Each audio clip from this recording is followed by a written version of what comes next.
kelas B semester 2. Dalam video ini, saya akan menjelaskan materi tentang self-regulation learning. Selamat menyaksikan. Baik, kita akan masuk dalam pengertian self-regulation learning. Self-regulation learning merupakan kemampuan seseorang untuk mengatur proses belajarnya secara mandiri. Dalam proses ini, peserta didik tidak hanya menerima materi pembelajaran, tetapi juga berperan aktif dalam merencanakan kegiatan belajar, mengontrol proses belajar, serta mengevaluasi hasil belajar yang telah dicapai.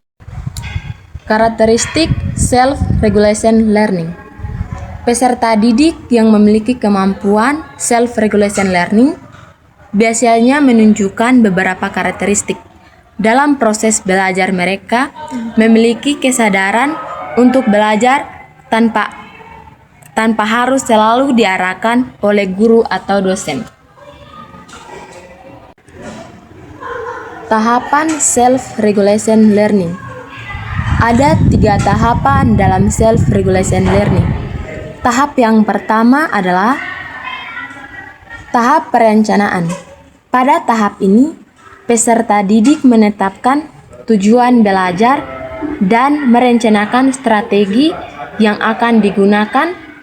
Perencanaan ini sangat penting karena menjadi dasar bagi kegiatan belajar yang akan dilakukan.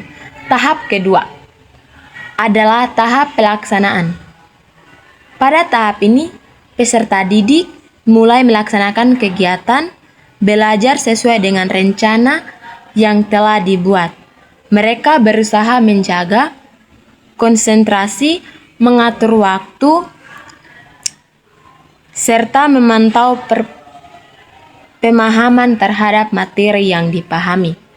Dan yang terakhir, tahap ketiga adalah tahap refleksi.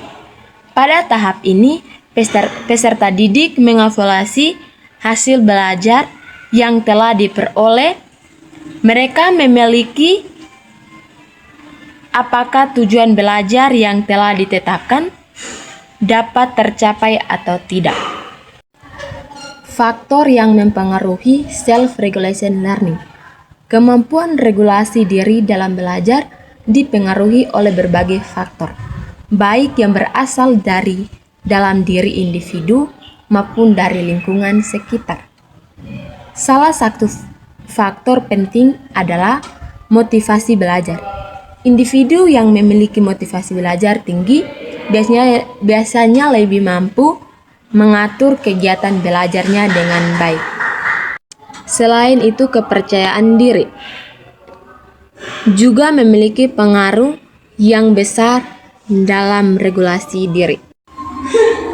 Penerapan self-regulation learning dalam kehidupan mahasiswa. Dalam kehidupan mahasiswa, kemampuan self-regulation learning sangat penting karena mahasiswa dituntut untuk belajar secara lebih mandiri. Mahasiswa harus mampu mengatur waktu,